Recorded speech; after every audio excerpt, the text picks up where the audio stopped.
Buen día. Vamos a continuar con la explicación de texto expositivo. En el último video habíamos quedado en la estructura del texto expositivo, que es tripartita, dividida en tres partes: introducción, desarrollo y conclusión.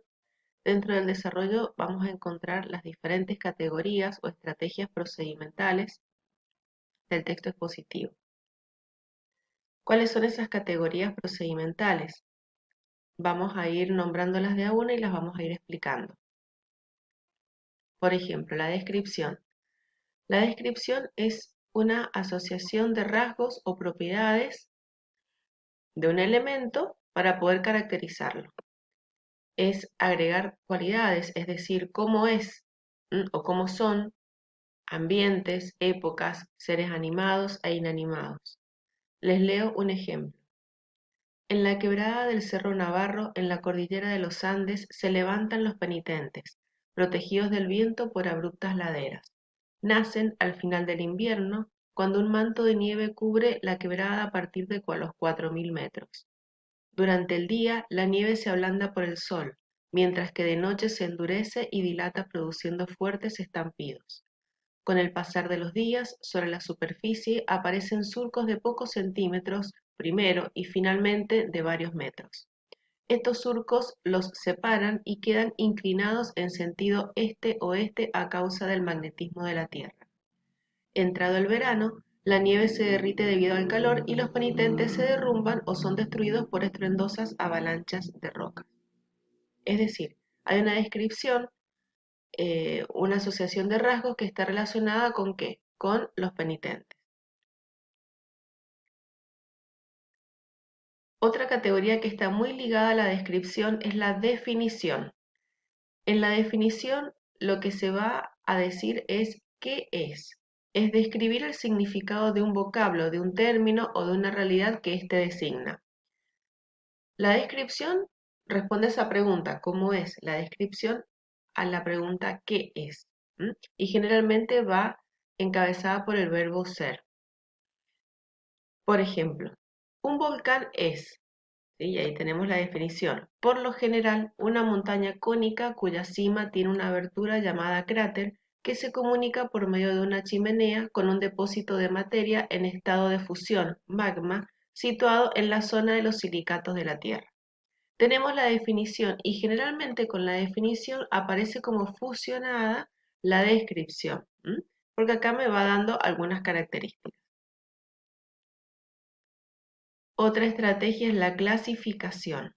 La clasificación es la división en partes. Por ejemplo, para clasificar los árboles de acuerdo con un valor de finalidad se distinguen tres categorías. Árboles forestales, que son los que constituyen los bosques y se cultivan únicamente por el valor de su madera. Árboles frutales, entre los que figuran los cultivados por los frutos comestibles que proporcionan. Y en fin, árboles ornamentales, que son los que ofrecen un interés estético, individual o de masa. En esta clasificación de los árboles se divide, ¿no es cierto?, esta categoría en partes, ¿no?, que se agrupan en conjuntos llamados clases, especies, géneros, y se tienen en cuenta sus rasgos o características de similitud. Acá, ¿cómo están divididos los árboles? En tres categorías: forestales, frutales y, por último, ornamentales. O sea que la clasificación me implica una división. Después tenemos la comparación. La comparación es cuando se confrontan, cuando se dan las semejanzas y diferencias entre dos o más objetos que pueden estar considerados con el mismo valor. Por ejemplo, cuando se dan las características de los dos tipos de células, animal y vegetal. Ese sería un caso. Les leo otro ejemplo. La diferencia entre ciencia y técnica, y acá va a estar la comparación, ciencia y técnica, se basa en que la primera busca descubrir leyes a fin de comprender la realidad íntegra, mientras que la segunda se propone controlar ciertos sectores de aquella con ayuda de conocimientos científicos. Tanto una como otra parten de problemas, pero los de la primera son cognoscitivos en tanto que los técnicos son prácticos. Ambas buscan datos, formulan hipótesis, postulan modelos y teorías. Acá yo tengo semejanzas y diferencias en esa confrontación entre ciencia y técnica. Las semejanzas son estas que aparecen acá. Las diferencias son, por ejemplo, que la primera busca descubrir leyes y la segunda propone controlar ciertos sectores de la ciencia. Pasemos a otro caso, el de problema-solución. Es la presentación de un problema y propuesta de una o varias soluciones. La relación entre los constituyentes es de causalidad y de sucesión en el tiempo, ya que siempre la respuesta o solución sucede, al planteo o problema. Acá vamos a tener textos de ciencias sociales y textos de biología. Por ejemplo, en épocas no muy lejanas los automóviles se fabricaban con ideas más conservadoras, pero, igual que las heladeras, los edificios de departamentos y otras creaciones humanas, el diseño de autos debieron cambiar para mantenerse acorde a las necesidades de los usuarios.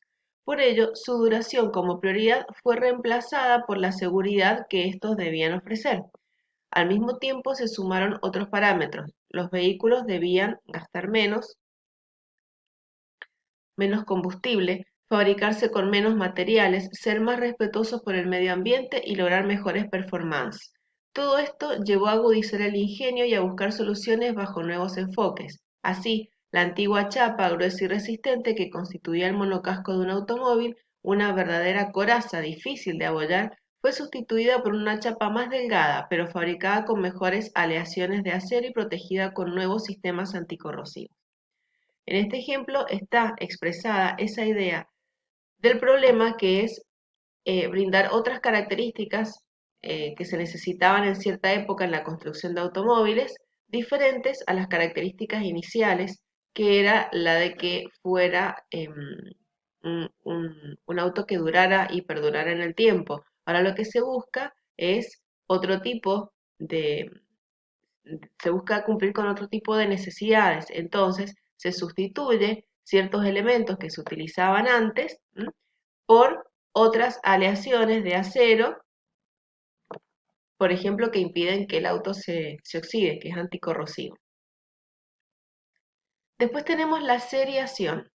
La seriación es la presentación de series, fases, ciclos, períodos, vinculados por una sucesión en el tiempo, un orden o una gradación.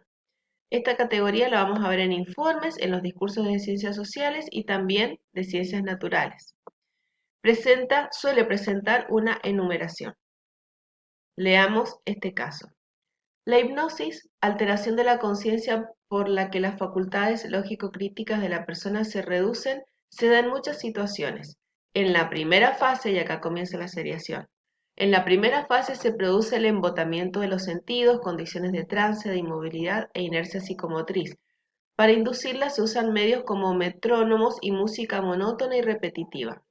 La segunda fase se inicia cuando intervienen las sugestiones del operador en el inconsciente del sujeto hipnotizado. Esta, con sus límites y posibilidades, caracteriza a la hipnosis humana. Ahí tenemos las dos fases de la seriación en este caso. Vamos a la ejemplificación. Consiste en comprobar conceptos, afirmaciones generales a través de un hecho particular o concreto, con la intención de aclararlo, ampliarlo. Por ejemplo, uno de los elementos que caracteriza nuestras relaciones cotidianas en las conversaciones, en los dichos, en muchos de nuestros recuerdos es la hipérbole, entendida como exageración. Detengámonos a modo de ejemplo en las expresiones casi me desmayo del susto, más rápido que una liebre. Ahí tenemos dos casos concretos de hipérboles que me sirve para aclarar ese concepto de exageración. Después tenemos la analogía.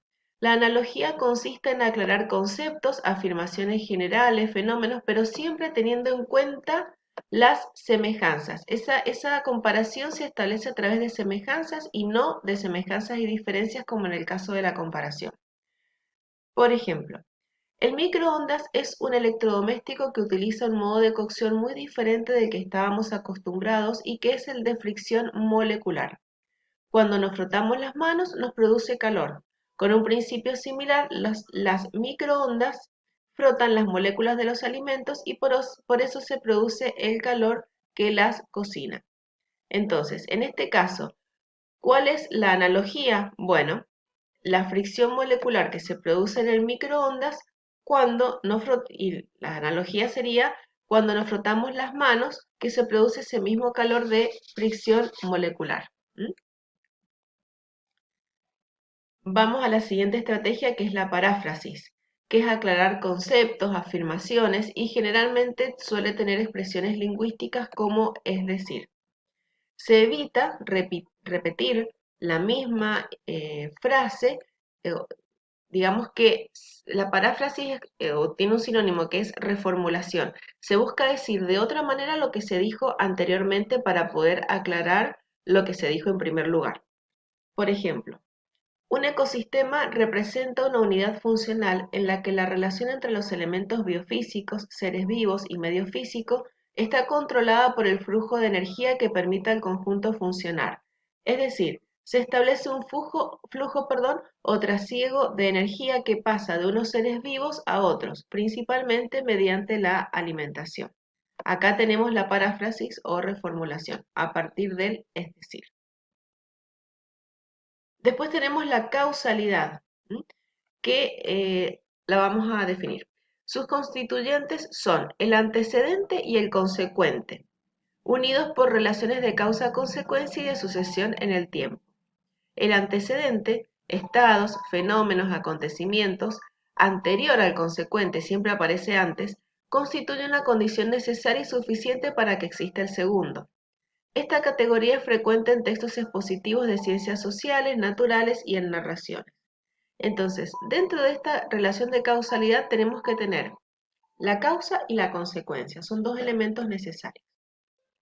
Por ejemplo, la difusión cultural del Renacimiento y del humanismo a gran escala, con sus diversas manifestaciones externas, palacios, iglesias, pinturas, esculturas, orfebrería, apoyo a intelectuales y artistas, fue posible gracias al fantástico enriquecimiento experimentado por diversos núcleos sociales de Europa a partir de la segunda mitad del siglo XV. El empuje experimentado por la actividad económica, impulsada por el creciente desarrollo del capitalismo inicial, se encontró muy pronto extraordinariamente acelerado por el gigantesco tirón provocado por la afluencia de las riquezas obtenidas en los nuevos países, sobre todo a partir de 1530, cuando a través de España empezaron a llegar masivamente a Europa los tesoros acumulados, primero por los antiguos imperios indígenas, azteca e inca principalmente, y después los frutos de la intensiva explotación de las minas argentíferas de México y Perú. Entonces, ¿a qué se debe la gran difusión, ese siglo de oro en Europa del Renacimiento y del humanismo, sobre todo, ¿no es cierto?, en España y lugares cercanos? Bueno, a la colonización. Tenemos causa y consecuencia. Y después tenemos la explicación, que consiste en una exposición ampliada, detallada de un tema para aclararlo, justificarlo o reafirmarlo. Por ejemplo, el contacto terapéutico, reconocido como instrumento esencial para la curación, forma parte del adiestramiento de las enfermeras, en la actualidad, en varios centros médicos de importancia. Se lo emplea, y acá empieza la explicación, se lo emplea para aliviar el dolor, la depresión y la ansiedad, para acrecentar en los pacientes la voluntad de vivir, para ayudar a los bebés prematuros que se han visto privados de contacto en sus incubadoras a crecer y fortalecerse. Creería que ya no tenemos más categorías procedimentales. Pueden haber más, no están agotadas en este material. ¿Cuáles son las categorías paratextuales? Las vamos a leer porque no considero que no es necesario que las expliquemos. Título, subtítulo, notas al pie de página, glosario, referencia bibliográfica, índice, infografía, fuente bibliográfica, gráficos, epígrafe, recuadro, y allí comenzaríamos con la superestructura argumentativa, que lo vamos a hacer en el siguiente video. Espero les haya servido de utilidad. Continuamos en un momento.